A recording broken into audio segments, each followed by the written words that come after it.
गांव के गेहूं कटा के भूसा बन जाई तब हमार गेहूं कटाई लागत है। बरबराई बू आज 4 बजे के जे खेत में पड़ल है अब तक ले पानी आ खाए के ना आइल छपटात तो हदम संगवा हमहू बटले न बानी कॉले बानी पतोहिया लेके आई ना खाना काहे तू फोन कर बड़ा सबेरे यहीं से हो हां काल बारा खैनी बीड़ी खाल चाही कल 10 गो फूका बैठा के दुआरे दुआरे बीड़ी खैनी खाए के अपन काम करे में कबो मन ना लागेला। कहानी के हर बेस्टर लगवा दे रे मैं ये काली कटा जाता मार छोड़ ले तोहार रखिया फूटल भाई हार्वेस्टर काट पाई आगे वो काट पाई हो पगलाइल बड़ा मार हमर मुंह चटपटा खाली ठूसे खाती तार के निमन चाही आ अपन काम करे में कबो तार मने ना लागेला कबो जिंदगी में बुढ़ऊ तार से बियाह क के पछता गई रही काहे ना हार गइलू ना यार बढ़िया देख के काहे कहलू हमारा पर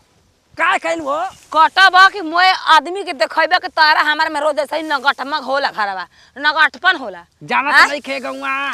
कोई नहीं खे जाना छुपल हा बतियाईबू तारा ढेर मन करता ना बीड़ी खैनी तो जाओ डरवा पर बैठ के खा लो लड़क कच मत कर अनाज हटी खेत में के अनाज ह मछली काटे भी काटा तो दिमाग हा न हमार कब काम भूखा ले दम हमारा मुंह में दम छटपट पानी ना ओइसन जीव बाटे तो उ लेके आवते होई खानवा तन चीज लेट भइल बा ठीक बा तो काहे गरमाइल बड़ा अब ना कटाई ल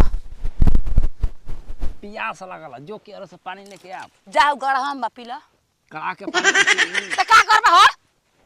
देख के रखले बड़ा चार्ज दे यहां पर चार्ज हकड़ा उ सब ओइसन बाड़ी कि अभी तक लेके ना आई देखा तनी काटा कि लेके आवते कि ना जाई घर ले लेके तुरंत हम आवतन पानी खाना जे रह जो हां काटा रा रे लेके सुतबा गेहूं खेतवा में का हमरा के काट लेके आवतनी घर से खाना पानी उ भोसड़ी पतो आजकल के बल से मोबाइल के रील देखत हुए सखरे सुत के करियो सका ये यार की भइल बानी मैं तो चढ़ा के रखले बलू कपार पर न तो हमार चली चलते आके हम अब हम ना बोलब रे चलो काटा वही चल चुप लास्ट महीना चला ताटे तब ये लोग खेत पर खाना मांग लेता बाप रे बाप बहुत पेट दुखाता टे आयो माई कैसे कहत रही मम्मी जी कि मम्मी जी भेजवा दी हमरा के नहर लेकिन नहीं कटनी लगल बा कटनी हम काटब हो आय इन लोग के खाए पानी खासा घटा रहता तंची नहीं की जब देखत कि कैसे रहत ये कनी हुआ अहिने ता नहीं मैं पेट आयो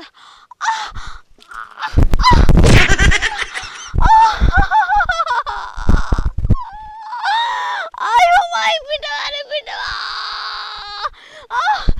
आयो भगवान जी मम्मी जी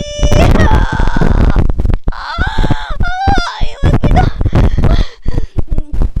क्यों लोग तो नहीं के कैसे बुलाए हैं भगवान जी रानी सवतिया समरसा सोई नहीं के जात निक से रखे के बरा के आई मैं कबरिया आयो बेटा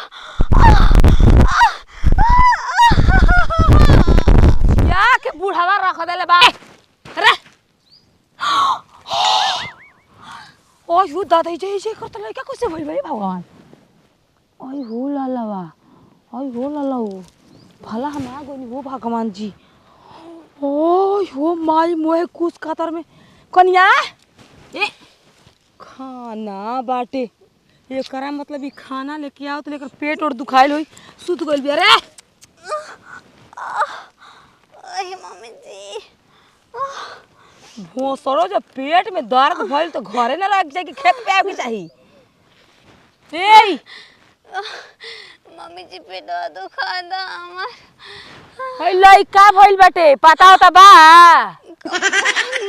ना मम्मी जी हम तो बेहोश हो गई नहीं हां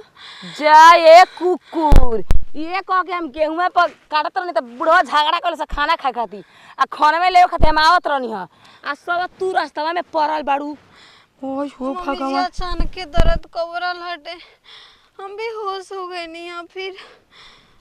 रवे सबके खाना लेके हम आवत रहनी रवे नु जब तोर नाम मन कइले से त ना लेके आई रहती एक दिन मन ना करत रहे तो कैसे रवा गाड़ी दिले रहे हम के बुढ़ापन केला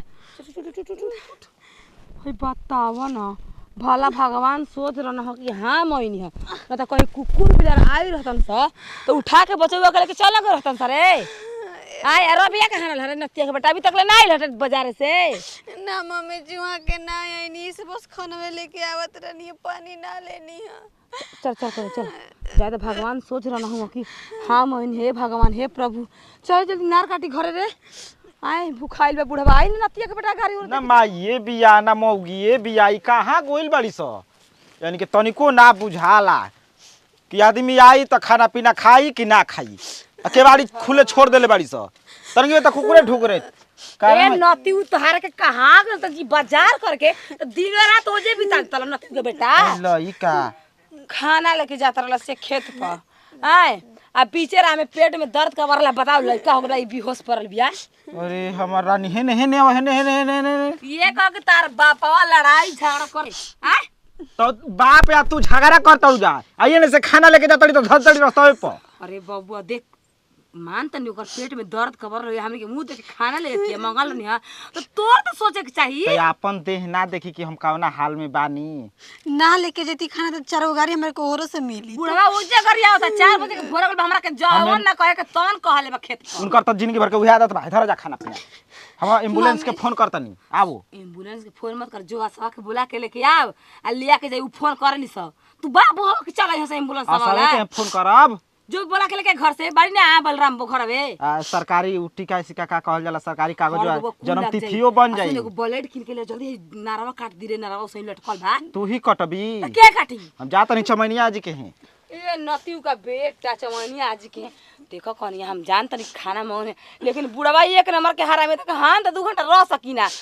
का करबू आय डाल बा अबे तो कोई की माई जाके सुत गई तंची का बुढ़ कुकड़ा कान कैसे बियाह हो गेल हमार आ कैसे जिंदगी बिताओ तो ओकर संगे ना रही इतना दुगो भॉइस करूं तब मैं हार्वेस्टर से कटवा देले रहती आई हो गोइल ये त घर में सट गईली बतावा अकेला हम कहूं कैसे काटी मैं काटत ऐसे ही पूरा भूखे बिना प्यासे बिना मार जीव छपटा था इधर तिरछे चल जाई दिमाग एकदम खराब कर दे बिया का हो बाबूजी बाबूजी का था सारे अब खिसिया मत बाबा बन गइला बाबा बनना गईला आज हमरा एड़ी से लेके कपार तक एकदम सनकल है 4 बजे के खेत में गोइले मार गेहूं पर गेहूं कटाता ऐसे ही बूनी पानी से पूरा परेशान बना दे माने केकरा खातिर गेहूं कुल भइल बा अनाज केकरा खातिर केकरा बेटे खातिर? पतो खातिर नाती खातिर न अब बेटा पतो ऐसा रहा सा कि मार घर में रहा सा बाप जाके और सिवान में मरे हमर मौगी खाए लेके जात रहलियो तहने लोग के हाँ आ रास्ता में लइका हो गइल हाँ साला रे रास्ता में लेके आ गए हां हो उल्लू बनावत था सारे मैं तो और जाके घर में घुस गई सर्द घर में धरा लेला दूसर बाप रही तब ले नाचे लागी तू एगो बाड़ा के अपने तमाशा करे में रहेला का है जा चमनिया जी के जा तो नार काटे के बोला लिया तो कोई हम ना जाए सारे कोई ना जाए जेकर जाए के बाद जहां जाओ अब हम ना बिस्तर बिछा के मार के सेंट टोट अब हम आराम करो हमरा मार के सेंट सूता कपड़ा पर उहे मुती हम जाता नहीं आशा के फोन कइले रहनी एम्बुलेंस लेके आवत तो साचो चल जाइए संगे नाती का चल देखी त घरवा